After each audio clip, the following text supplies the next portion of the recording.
Evangelho de Lucas, capítulo 22, versículo 33, diz assim: Ele, porém, respondeu: Senhor, estou pronto a ir contigo, tanto para a prisão como para a morte. Quem falou isso aqui foi Pedro. Por que caímos? Por que falhamos? Por que muitas coisas na nossa vida não dão certo? Porque muitos projetos que nós temos fracassam.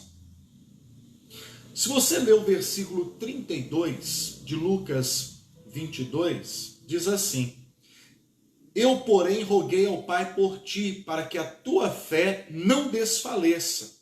Tu, pois, quando te converteres, fortalece a teus irmãos. Aqui ele está falando para Pedro. Jesus olha para Pedro e fala assim: Pedro, hoje Satanás me pediu para peneirar a sua vida como trigo, mas eu roguei ao Pai por você. Existem batalhas na nossa vida que nós nem imaginamos, mas temos um Deus que peleja em favor dos seus. Pedro nem imaginava que isso estava acontecendo, e no entanto, Jesus falou isso para ele: Pedro, Satanás me pediu para peneirar a sua vida.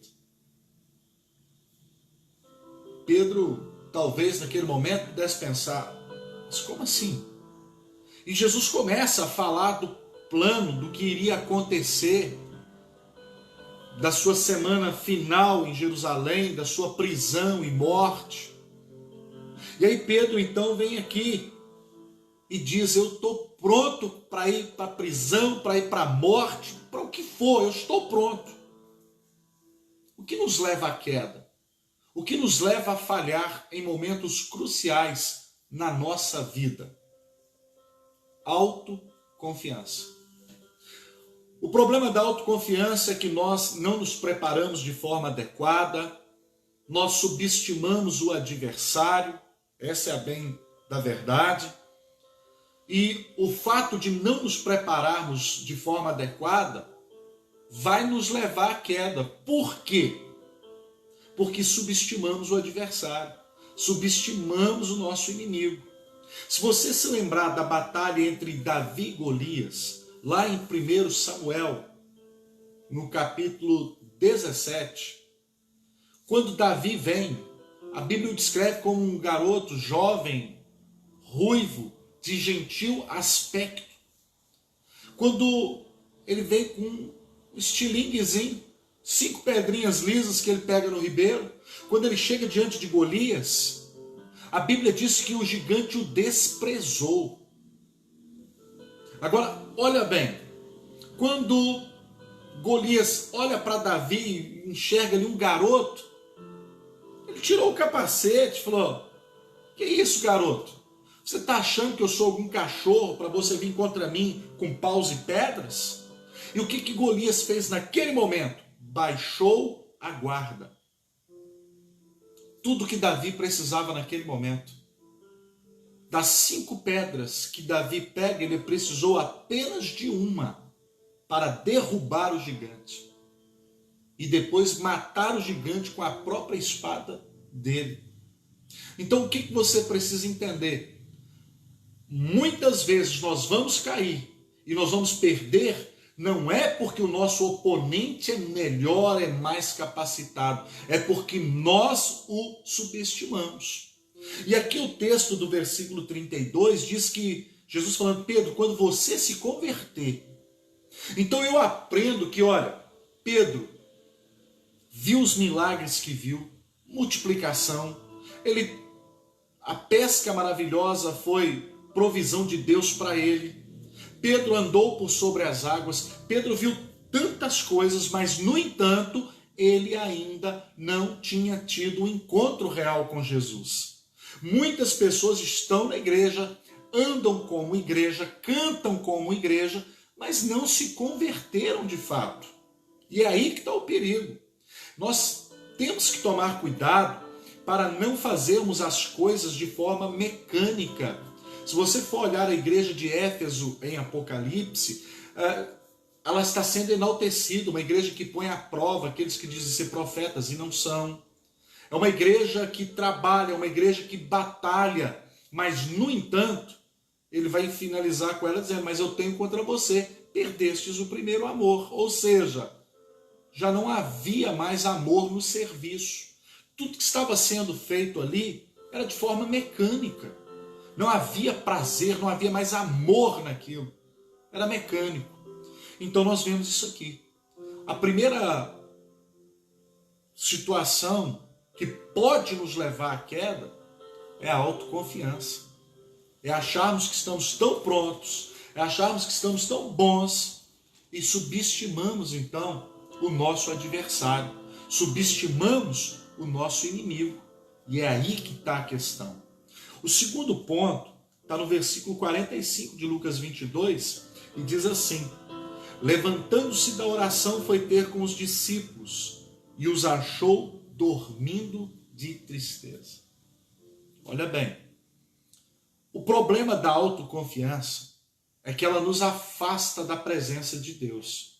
Se você se lembrar de uma mensagem que eu preguei aqui essa semana, você vai ver que o que o pecado provocou na vida de Sansão ali em Juízes 16 foi exatamente isso. Quando Dalila corta ali os seus cabelos e diz: Sansão, os filisteus vêm sobre você, ele se levantou e diz: sairei como antes e vou arrebentar com os filisteus. Ele não sabia que o Espírito do Senhor já tinha se afastado dele. Ou seja, naquele dia Sansão perdeu a visão, perdeu a liberdade e foi ser subjugado pelos filisteus. Por quê? Porque subestimou, brincou com o pecado.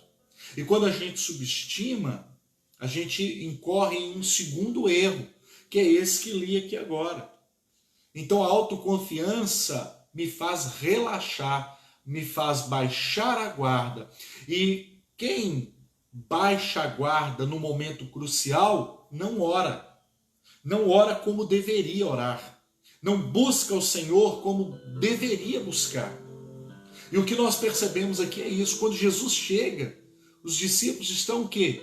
Dormindo. E Paulo, escrevendo em Efésios, no capítulo 5, versículo 14, ele diz: desperta, pois tu que dormes, levanta-te dentre os mortos e Cristo te esclarecerá. Em Romanos, no capítulo 13, versículo 11, a Bíblia diz: filhinhos, já é chegado a hora de despertarmos do sono, porque a nossa salvação está mais próxima agora do que quando iniciamos a fé. Querido, agora não é hora de baixar a guarda, agora é hora de lutarmos, agora é hora de batalhar.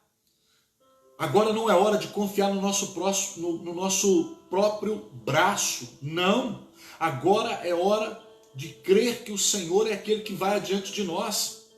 O Salmo 20, versículo 7, Davi declarou: uns confiam em carros, outros em cavalos, nós, porém, faremos menção do Senhor nosso Deus. Davi estava dizendo: a nossa fé, a nossa confiança, ela está no Senhor.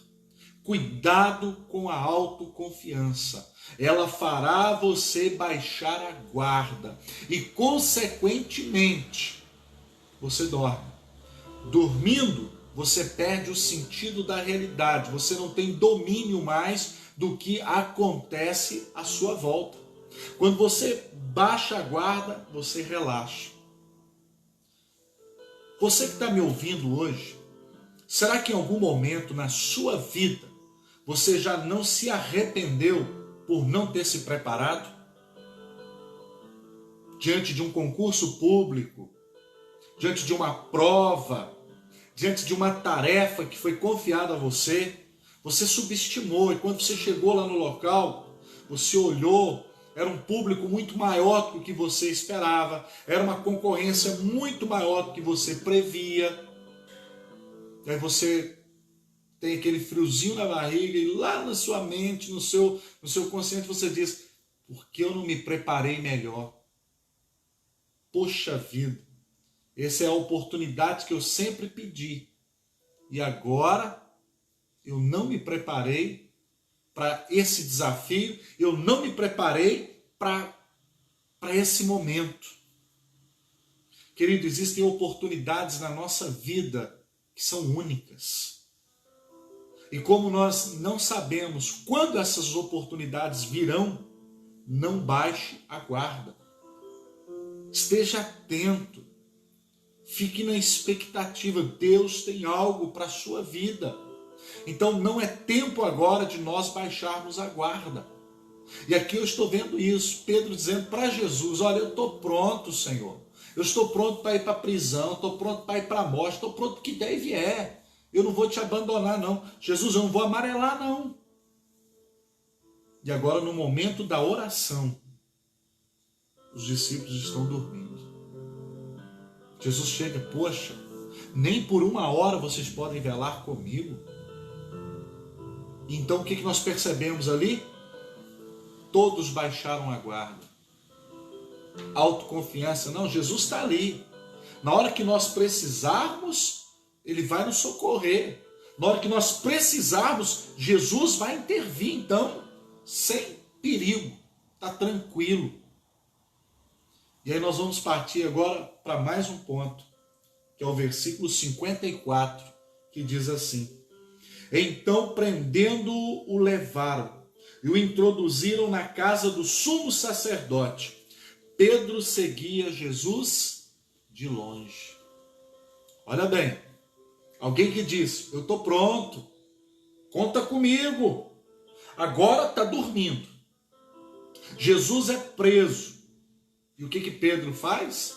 O segue de longe. Aquele que diz, eu vou com o Senhor para a prisão, eu vou com o Senhor para a morte, não importa.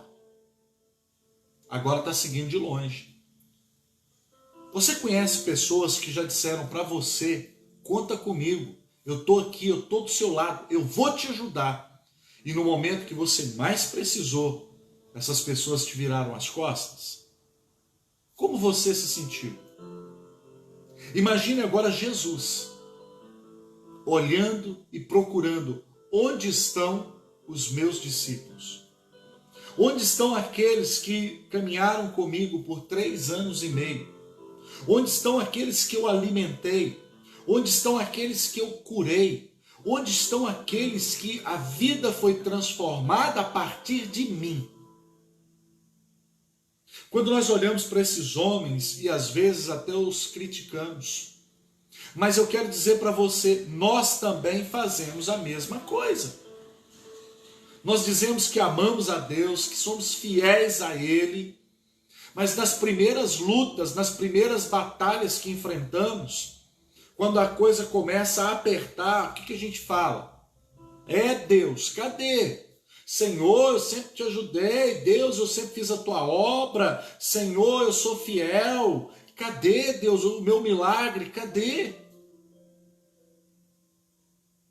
Querido, eu quero dizer para você que tem muitas pessoas que estão dentro da igreja, que nem culto perdem, mas estão seguindo Jesus também de longe. Estão longe. Estão muito longe já. E aqui nós percebemos isso aqui. Pedro agora, a uma certa distância. Tem pessoas dizendo, pode ir, Jesus, que daqui a pouco eu te alcanço. O que nos leva à queda. A queda não é algo que acontece da noite para o dia. Pedro não chegou de cara e negou a Jesus, não. Quando ele foi perguntado a primeira vez, ele falou, não conheço, não, é um processo.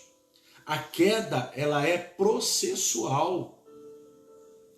É uma autoconfiança hoje, e a gente confiando no nosso potencial, na nossa capacidade. De repente, a gente já começa a relaxar, descansar. Daqui a pouquinho a gente não percebe um certo distanciamento já de Deus, e a gente vai tocando a vida, e a gente vai, e é trabalho, e é luta, e é uma autojustificação para manter uma certa distância. Mas o que eu quero mostrar para você é que Pedro não caiu da noite para o dia. Foi um processo. Foram decisões que culminaram na negação fatal. Quando ele diz, não conheço esse homem, não sei quem ele é. E a minha pergunta para você que está aí do outro lado, você segue Jesus de perto ou de longe? Como é que está o seu relacionamento com Deus? Como é que está? É de longe, é de perto? A Bíblia diz que perto está o Senhor daqueles que o buscam. Perto ele está de quem o busca. Você o segue de perto, de longe? Pedro aqui agora, olha, está seguindo Jesus, aquele que era íntimo. Dentre os 12 haviam 3. E dentre esses 3 era Pedro, Tiago e João. Os mais íntimos do mestre, na hora crucial, não estão lá. Eu quero dizer para você que nos momentos mais difíceis da sua vida, talvez as pessoas que mais lhe disseram, conta comigo, eu estou do seu lado, não estarão. Mas o que eu quero que você entenda é que quando essas pessoas não estiverem, Jesus vai estar. É o que eu digo, Jesus não é colega, Jesus é amigo. Em Mateus 28, no versículo 20, ele diz, eis que estou convosco todos os dias, até a consumação dos séculos. Jesus é aquele que fica quando todo mundo vai embora, mas ele fica. Quando as pessoas esquecem de você, ele não esquece. Em Isaías 49, versículo 15, a Bíblia diz que, porventura pode uma mãe esquecer-se do filho no qual amamenta? Ainda que ela venha se esquecer do filho que está amamentando, eu jamais me esquecerei de ti. Ou seja, ele não esquece de você. Ele não deixa você longe. Ele é um Deus de perto. Não há geografia para Deus que nos coloque uma distância dele. Em Jeremias 23, 23, a Bíblia diz, sou Deus de perto, não seria eu também um Deus de longe? Ou seja, para ele não existe distância. Ele é onipresente. Mas para mim e para você, devemos buscar a sua face. Devemos buscar estar próximos dele. Devemos buscar a cada momento essa intimidade com o Senhor. Estar junto dele. E aqui então eu percebo agora Pedro. Tudo começou quando? Começou quando ele disse, eu estou pronto. Começou quando ele disse, estou pronto, então eu posso relaxar. Que essa situação aí eu administro. Está sob controle. Agora, além de autoconfiante, além de estar dormindo na hora da vigilância, agora já se distanciou de Jesus. Agora ele já está mais longe. São pessoas na igreja que também fazem a mesma coisa. Eu quero que você pense comigo. Pessoas que saíram da igreja, pessoas que se afastaram da presença de Deus. Onde elas sentavam inicialmente? Próximo das primeiras fileiras. De repente elas começam a sentar mais no meio ali da igreja. De repente elas estão sentadas mais lá atrás, próximo à porta. Daqui a pouquinho você não as vê mais. Ninguém cai da noite para o dia. Ninguém desvia da noite para o dia. É processo. É processo. Quando assusta, aconteceu. Quando assusta, estão fora. Quando assustam, estão seguindo Jesus de longe. Olha bem para você ver aqui o versículo 5:5 agora, que diz assim: e quando acenderam fogo no meio do pátio e juntos se assentaram, Pedro tomou lugar entre eles. Autoconfiança, dormiram quando deveriam estar em vigilância começou a seguir de longe, e agora em quarto lugar, Pedro agora já está tendo uma proximidade com aqueles que prenderam a Jesus. Olha bem para você ver como é que é o processo da queda. Qual é o processo da negação? Começou com o quê? Com autoconfiança. Dormiu, seguiu de longe, agora já está andando com quem não deveria. É assim que funciona. Eu não consigo entender como pessoas que se dizem cristãs, que dizem que servem a Deus e que têm mais relacionamento com ímpio, com incrédulos, do que com os irmãos dele da igreja. Eu não consigo entender como que pessoas chamam os amigos de fora para churrasco, para almoçar junto, para tomar café junto, mas ele é incapaz de ter uma relação de irmão com aquele que senta com ele todos os cultos ali na igreja. Essas pessoas não se dão conta que a amizade conquistada na beira de uma churrasqueira só dura enquanto tem carne. Essa é a verdade, querido. Amizades que são construídas em beiras de churrasqueira só vão durar enquanto a carne está assando.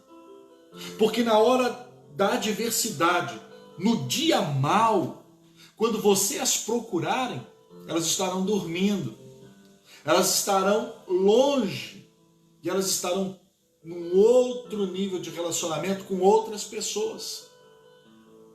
Pedro agora se assenta com quem?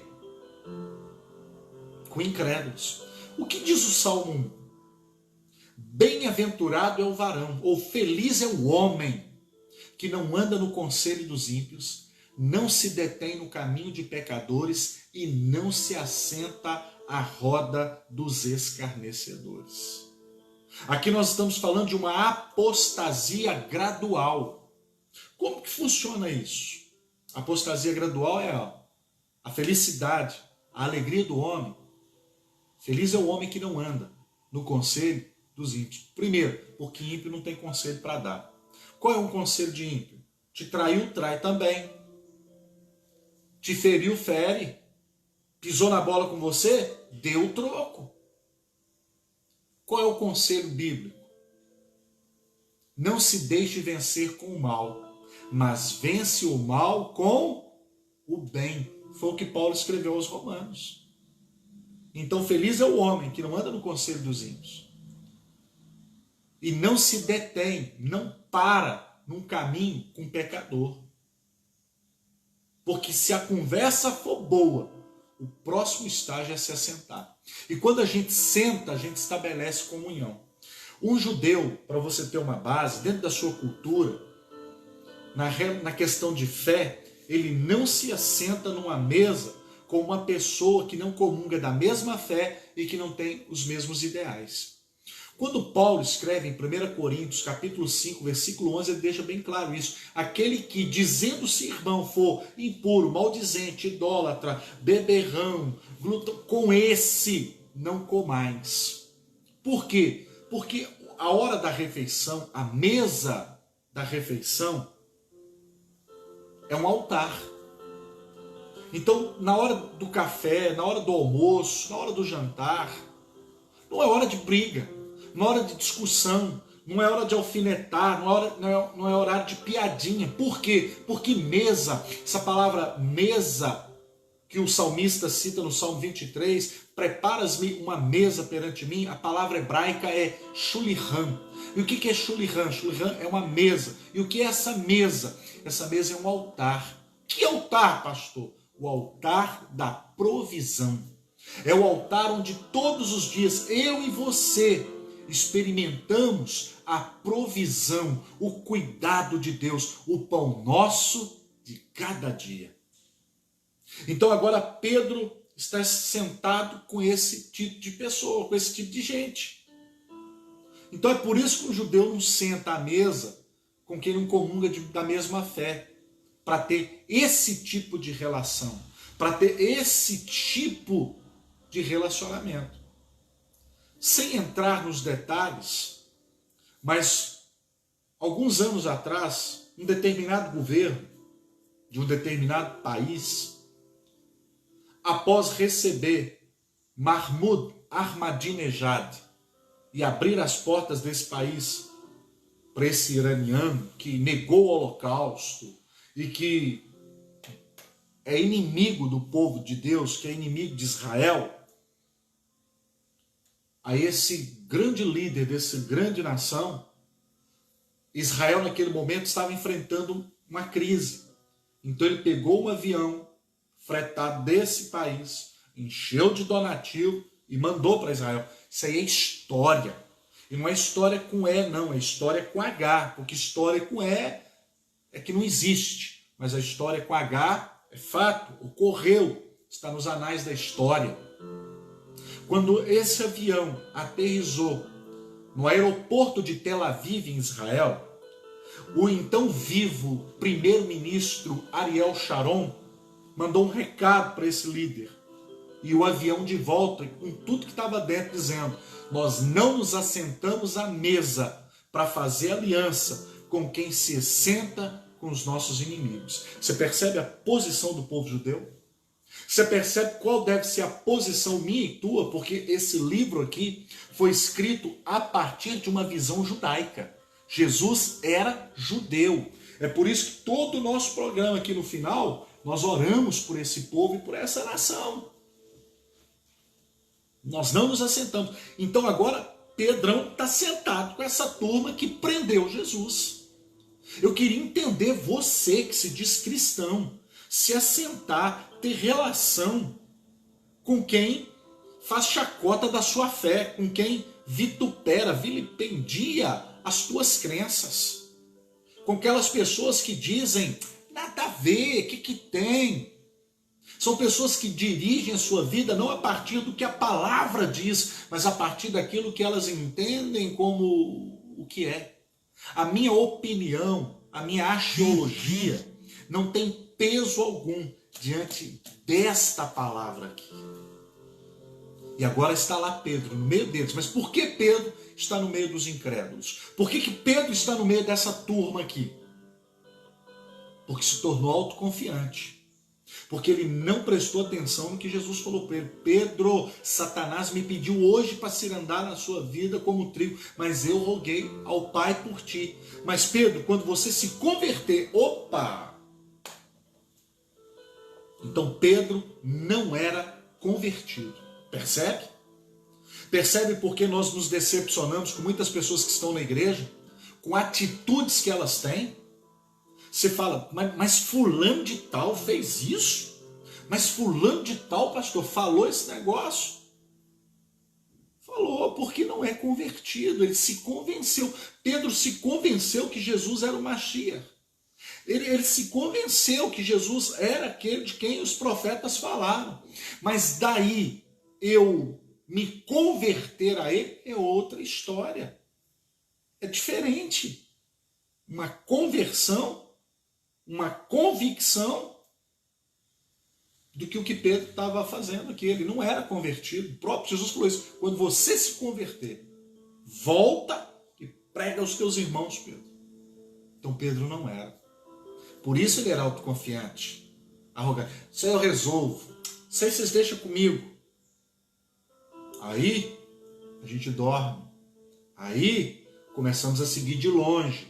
Aí estamos sentando e tendo relação com quem é inimigo da cruz de Cristo. Aqueles que prenderam Jesus. E agora está lá o Pedro no meio deles. Como é que fica o Salmo 133 no contexto hebraico? Inematov, o Manaim, Shervet Ahim Gam Yahet. Ó quão bom e quão maravilhoso é que os irmãos estejam assentados, juntos, em união. Olha a diferença? Percebeu? Sentado estabelece comunhão, relacionamento. e Nematov Umanaim, Shervet Achim, Gam Yared. Quão bom e quão maravilhoso é que os irmãos estejam assentados juntos, em koinonia no grego, ali, alinhados. Então, querido, nós precisamos buscar isso. Mas Pedro buscou isso com pessoas erradas. E a felicidade do homem não é andar com essas pessoas, não é se assentar com elas. Mas, no entanto, o que nós percebemos? Que Pedro não negou Jesus da noite para o dia. Ele começou a negar, a desacreditar a palavra do mestre, quando Jesus o advertiu. Falou: Pedro, Pedro, que é isso? Eu estou pronto. O que Pedro estava dizendo com aquilo? Eu sei mais do que o senhor. Eu me conheço, eu não amarelo não. Na hora H nós estamos juntos. Se for para ir para a cadeia a gente vai. E se for para morrer, nós vamos morrer, Jesus. Mas estamos juntos. E estavam juntos de fato? Querido, às vezes nós não paramos para pensar e para analisar que a palavra de Deus ela é muito simples para entender. O problema é que a gente quer fazer muita firula, pirotecnia gospel. A palavra de Deus é algo que tem que ser muito bem pensada. Romanos 12, versículo 1 diz: rogo-vos, pois, irmãos, que apresentei os vossos corpos em sacrifício vivo, santo e agradável a Deus, que é o vosso culto racional. Um culto que faz pensar, não um culto que fica enchendo linguiça, cheia de prosopopeia para acalentar bovino. O que é isso? Conversa para boi dormir. O culto tem que ser inteligente, o culto tem que levar as pessoas a pensar. Quando Jesus falou assim: olha, não se põe vinho novo em odre velho, que com a fermentação vai estourar, mas se põe vinho novo em odre novo, porque aí com a dilatação, com a fermentação, ele resiste. O que Jesus estava dizendo? Olha como Jesus é revolucionário. Ele estava dizendo: olha, eu tenho uma mensagem nova para você. Eu tenho algo tão extraordinário para a sua vida, que se você não tiver uma mente renovada, o que eu tenho para você vai estourar a tua cabeça. Sua mente não vai comportar informação. Então acho que está na hora de nós, pastores, levarmos as pessoas a pensar, a refletir acerca da vida, acerca de si mesma, e se contextualizar onde elas estão inseridas no reino de Deus. Porque Pedro aqui, e é isso que eu estou fazendo aqui nessa manhã, nessa devocional, levando você a pensar que muitas tragédias na nossa vida poderiam ter sido evitadas se nós tivéssemos nos preparado, se nós de fato tivéssemos... Não, eu vou estudar mais isso aqui, eu vou me preparar mais, não, eu não vou subestimar o adversário, não, eu não vou dormir na frente do Netflix, Telecine, HBO, internet, WhatsApp, Facebook, não. Querido, você quer ver um detalhe? Ó, presta atenção nessa informação que eu vou te dar agora. Netflix, Telecine, HBO, TV a cabo, WhatsApp, Facebook, serão uma prova cabal de que não foi por falta de tempo que você não serviu a Deus da maneira que você deveria. Cuidado, Satanás, ele é especialista na arte do entretenimento. Quando você lê Eclesiastes 3, o que você tem que pensar? Há tempo para tudo. Há tempo para tudo. Então, querido, pensa comigo. Tem tempo para você se distrair um pouco, ver claro, para você ir nas redes sociais? Claro que sim. Mas quanto do seu tempo você tem dado para Deus? Quanto do seu tempo você tira durante o dia para ler a palavra? Para buscar ao Senhor? Porque que nós estamos vendo aí é você vai ficar rico, você não tem carro, vai ter carro. Eu sei que Deus dá tudo isso, mas isso não é a nossa prioridade. Porque na hora da adversidade, é o que a gente tem visto aí. Tem gente com dinheiro, mas não tem comida para comprar. Tem gente com dinheiro, mas não tem como se livrar de um vírus. O que é o homem? Tiago diz que a nossa vida é como uma neblina, ela vem por um tempo e logo se vai. Davi relata, a nossa vida é um conto ligeiro. E em vez de eu estar próximo de Deus, me assentar com Ele, adorá-lo, o que eu estou fazendo? Estou sentado com gente que prenderam Jesus. Eu estou sentado com pessoas que zombam da minha fé. Eu dou audiência para uma emissora que vive ridicularizando a nossa fé. Alô, Pedrão, não é diferente de nós, não. Então agora, olha comigo, então é isso que nós precisamos entender. Nessa devocional dessa manhã, eu quero que você pense isso comigo. Precisamos ter uma fé inteligente. Uma fé inteligente. Deus nos fez um ser pensante, com capacidade de aferir, de medir as coisas, de avaliar. Agora presta atenção. Olha o que diz o versículo 57 de Lucas 22. Mas Pedro negava dizendo, mulher, não o conheço. Você entendeu agora? Agora Pedro negou.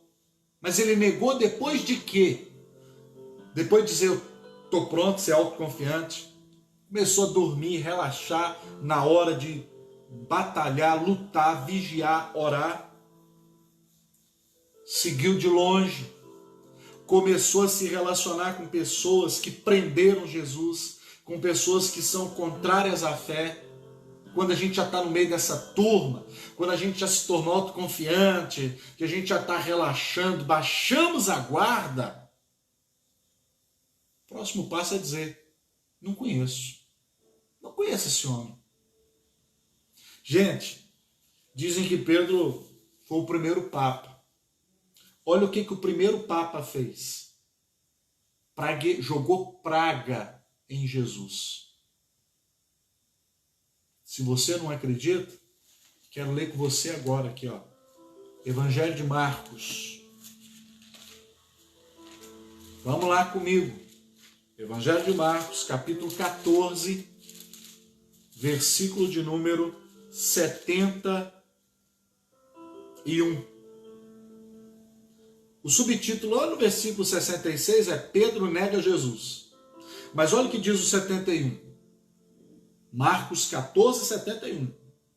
Ele, porém, começou a praguejar e a jurar, não conheço esse homem de quem falais. E logo cantou o galo pela segunda vez.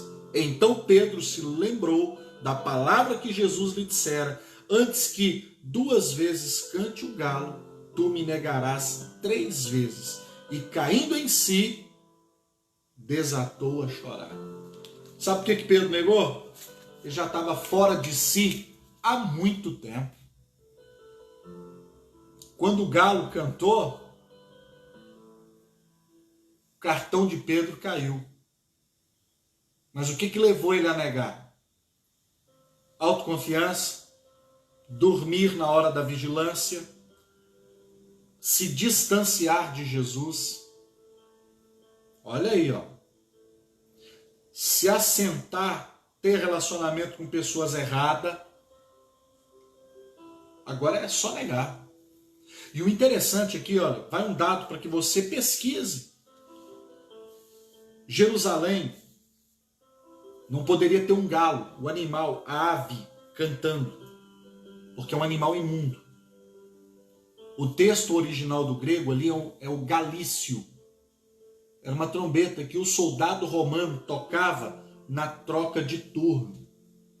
Então, quando você vê dizendo aqui, quando o galo cantou, aqui, no caso é uma trombeta que se tocava na troca da guarda. Não tinha nada a ver com a ave em si.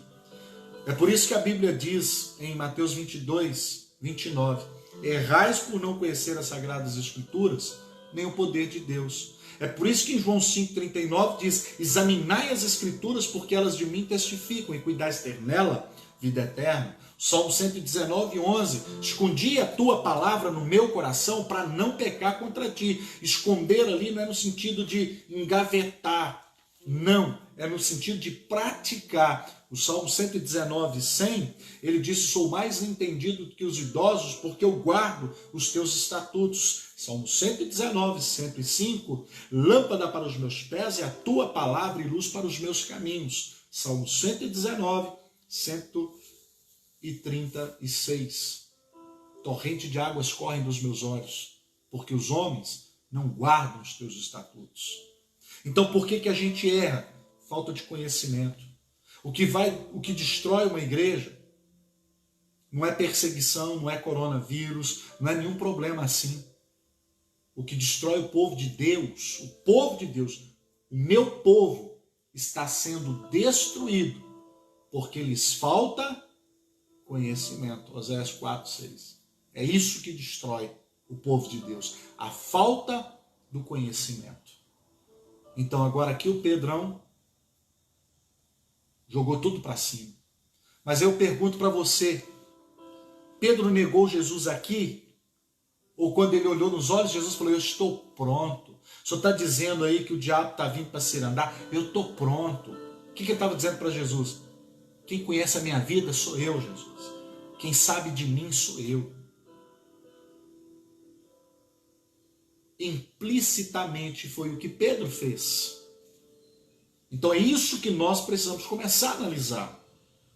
E aí, cuidado, porque a negação agora é um processo.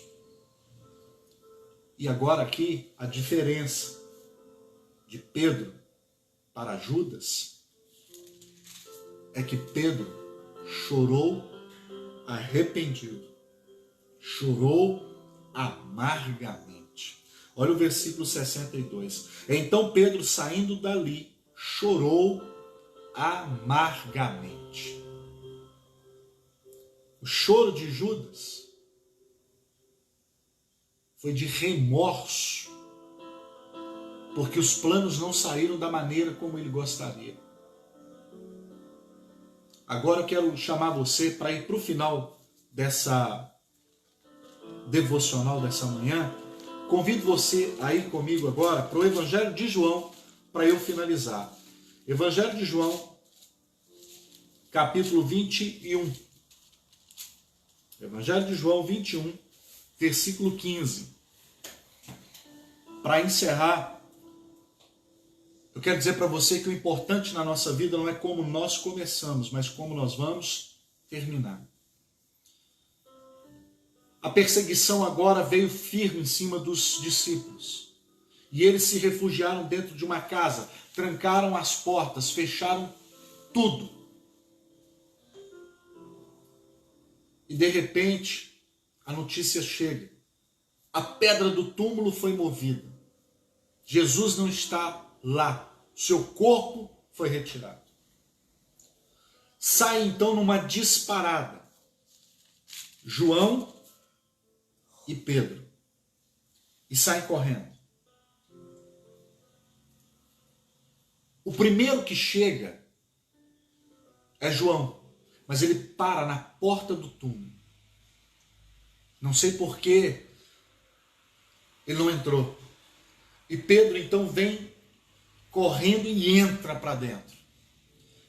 Isso que eu estou te falando está no Evangelho de João, capítulo 20, a partir do versículo 4. Essa informação que eu vou te dar, você não ouve isso aqui sendo pregado em muitos lugares, não. Então, presta atenção nisso, nessa informação. Quando Pedro entrou, o texto aqui de João 20, do 4 em diante, diz que Pedro viu um lençol e um lenço dobrado à parte. Olha bem, qual é o significado disso? Por que a Bíblia me dá esses detalhes que parecem ser insignificantes? Mas se a Bíblia está dizendo, porque tem alguma coisa querendo ser mostrada ali. Quando Pedro entrou, João correndo, mas ele parou na porta. Pedro passa por ele no túmulo e entra. Vê os lençóis que no grego ali é o sudarium, e ele vê um lenço dobrado à parte. Dentro da cultura judaica, qual é o significado disso? Se você vai a um restaurante, você sabe que tem uma linha ali de etiqueta. Isso aqui, ó, na mesa nunca, isso aqui também não, isso aqui, ó, na mesa sempre ali. O posicionamento dos talheres e tal. Na cultura judaica, se você está fazendo uma refeição e você deixa o seu lenço de qualquer jeito, você está dizendo para o servo da casa, pode retirar tudo porque eu já terminei. Mas se quem está fazendo a refeição dobrar o lenço e deixar ele dobrado à parte, e ele sai por alguma razão, o servo olhou na mesa e ele viu o lenço dobrado, ele não tira nada, porque o Senhor está dizendo, não toquem nada porque eu vou voltar, eu não terminei a minha refeição, eu vou voltar para concluí-la. Percebeu agora? Quando Pedro entra, ele vê os lenços de um lado, e os lençóis de um lado, e o lenço dobrado à parte. Qual foi a mensagem que Jesus deixou para Pedro? Pedro, eu não terminei ainda, eu vou voltar. Ah, querido, se você entendesse isso nessa manhã, a promessa foi dada, a promessa foi feita. Ele estava dizendo, Pedro, eu ainda não terminei, eu vou voltar. E agora aqui no capítulo 21, no versículo 15, Jesus agora está com eles, Jesus ressurreto está com os discípulos. Eu quero encerrar com isso. Então ele vai dizer, depois de terem comido, perguntou Jesus a Simão Pedro, Simão, filho de João, amas-me mais do que estes outros? E ele respondeu, sim, Senhor, tu sabes que te amo. E lhe disse, apacenta os meus cordeiros. A primeira qualificação que um obreiro precisa ter para ser um pastor, para ser um ministro da palavra, ele tem que amar a Jesus. Pedro, me ama mais do que todos esses, então apacenta os meus cordeiros. Mas eu quero te chamar a atenção para um trocadilho que Jesus vai fazer com Pedro aqui no grego. Jesus faz uma pergunta num nível, Pedro respondeu no outro nível. Se você olhar para o texto no grego, essa passagem aqui, Jesus está dizendo, você me ama com amor ágape, o agapau. Você me ama com ágape, Pedro? Aí Pedro responde para ele, com amor inferior. Ele vai dizer, eu te amo com amor filho. Filéu. Eu te amo como um pai ama um filho. Jesus estava perguntando, você me ama com amor profundo? Você me ama, Pedro, com o amor de Deus? Pedro falou, não, eu amo o Senhor como um pai ama um filho. Agora, olha bem, versículo 16. Tornou a perguntar-lhe pela segunda vez, Simão, filho de João, tu me amas? E a pergunta aqui no grego, quando Jesus continua, você me ama com amor ágape, Pedro?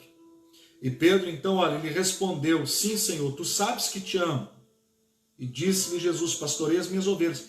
Esse amo aqui lá no grego, Pedro mantém, Senhor, eu te amo com amor filho.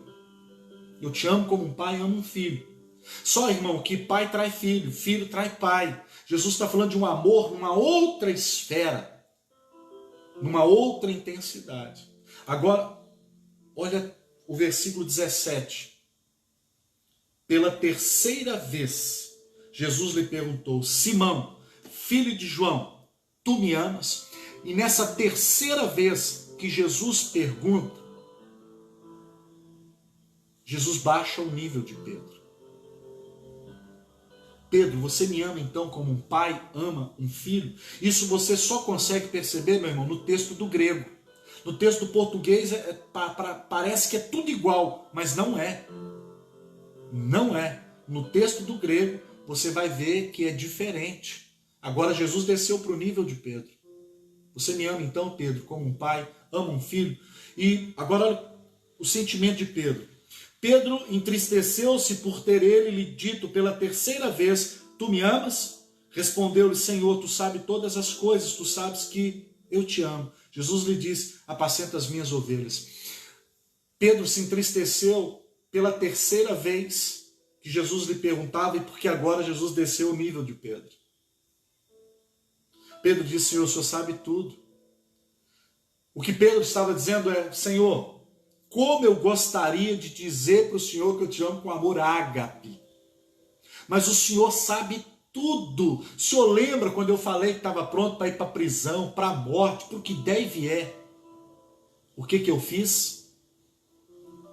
Se eu te disser que te amo com amor ágape, o Senhor sabe que é mentira. O Senhor sabe que não é verdade. Mas eu amo o Senhor como um pai ama um filho. Jesus falou: então, Pedro, eu vou descer para o seu nível. Pedro, então você me ama como um pai ama um filho? E aí Pedro disse: Senhor, eu te amo como um pai ama um filho. Então, Pedro, apacenta as minhas ovelhas. Agora eu quero dar para você, pai e mãe, um conselho. Que fica brigando com a sua filha de 12, 13, 14, de 15 anos.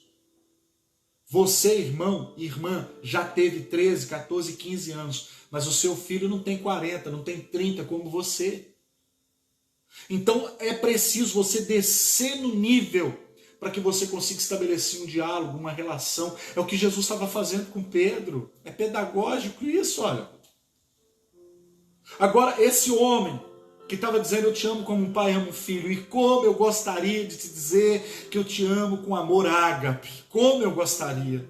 Mas o Senhor sabe tudo, e o Senhor saberia então que eu estou mentindo. Então, Deus, eu estou rasgando meu coração para o Senhor, e eu estou mostrando para o Senhor as minhas limitações. Esse homem agora é um homem que morreu crucificado de cabeça para baixo. Porque ele disse: eu não sou digno de morrer como meu mestre.